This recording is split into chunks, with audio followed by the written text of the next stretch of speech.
Сәлем достар, менің арнама қош келдіңіздер. Бүгін бізде осындай валентіліктерді қалай ажыратуға болатындығын көрсететін боламын.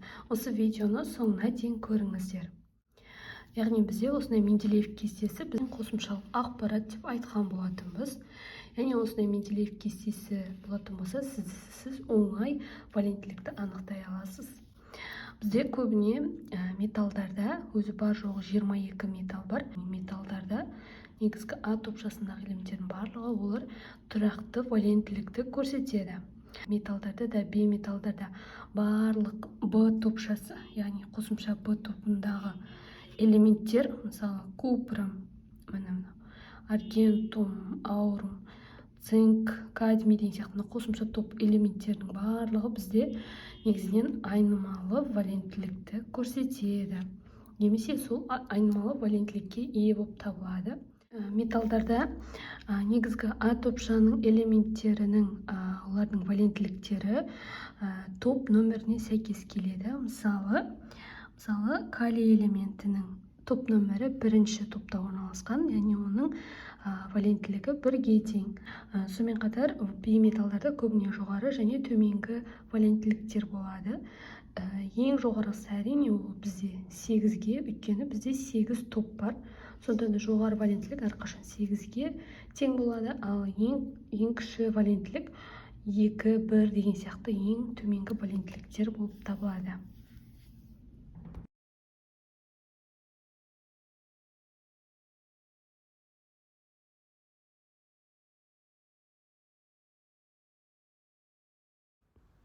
Элементтердің жоғары валентілігі топ нөміріне сәйкес келеді.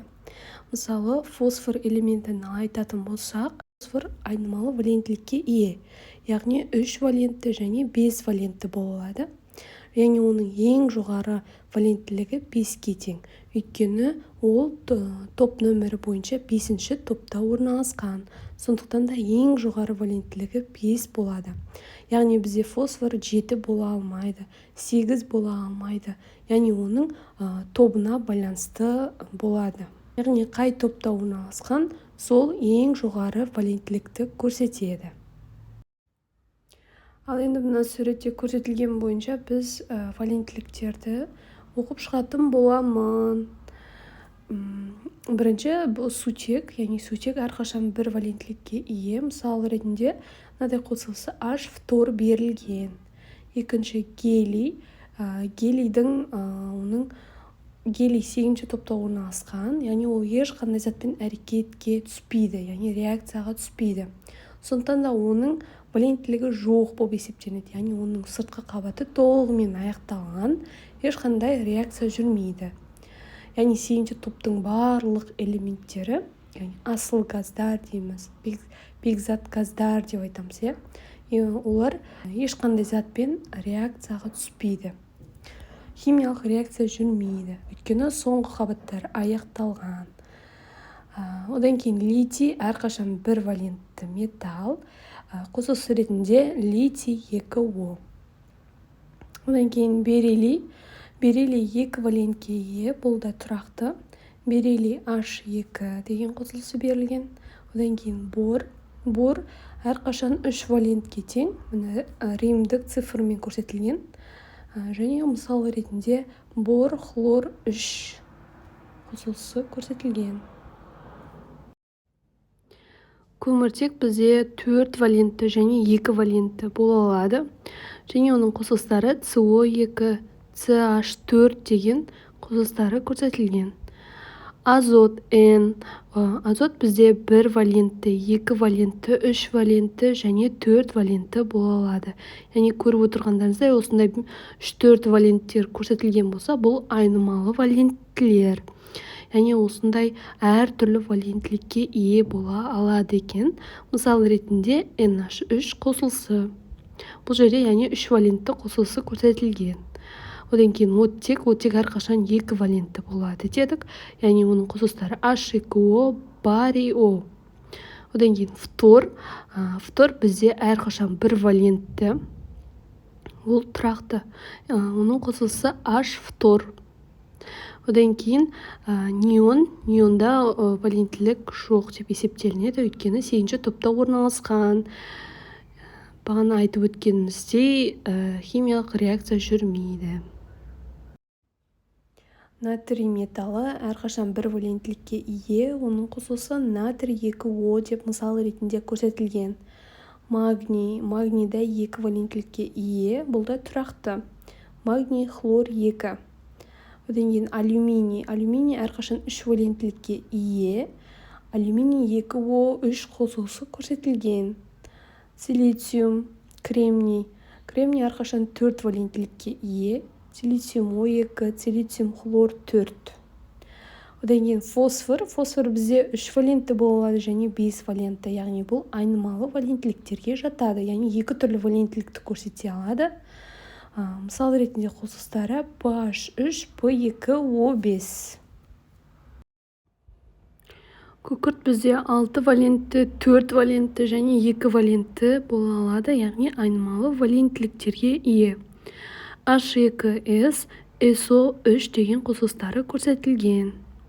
H2S'те бұл жерде 2 валентті болып тұр, ал SO3-те 6 валентті болып тұр, өйткені 6-ны 2-ге бөлген кезде 3 шығады, сол кезде 6 валентті және 2 валентті қосылыстары көрсетілген.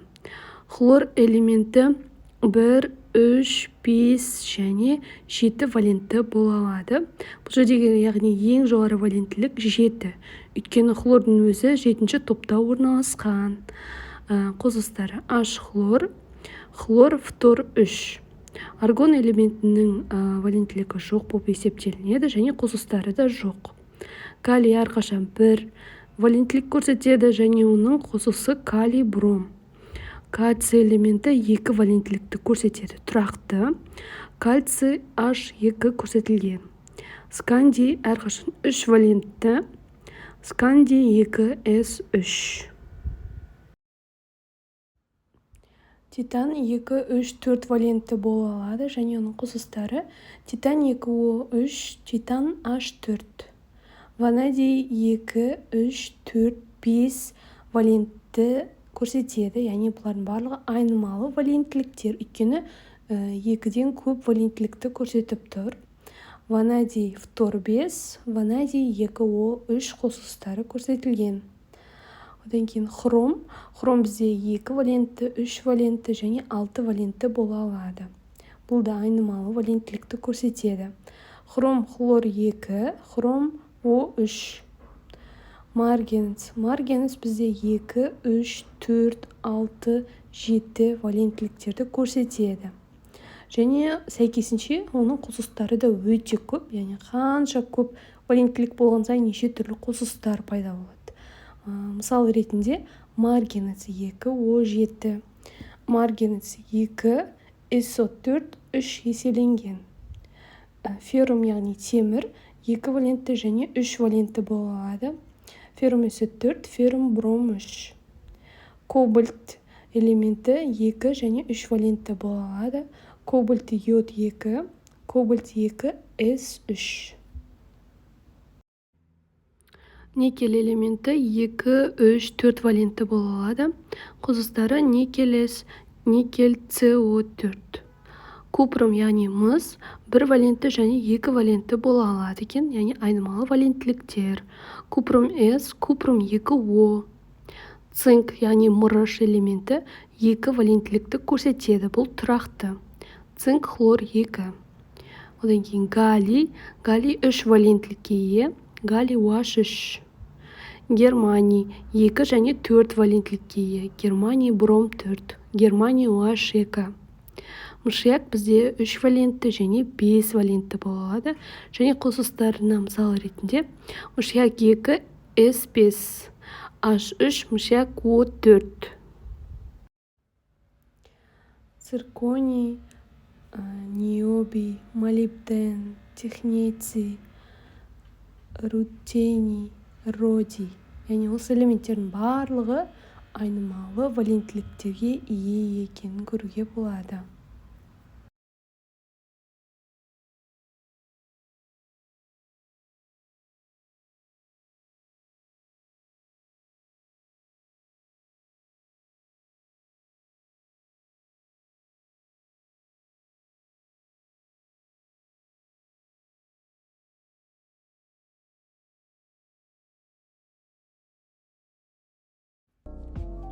Сұрақтарыңыз болса, осы видеоның астына комментарийге жаза кетсеңіз болады.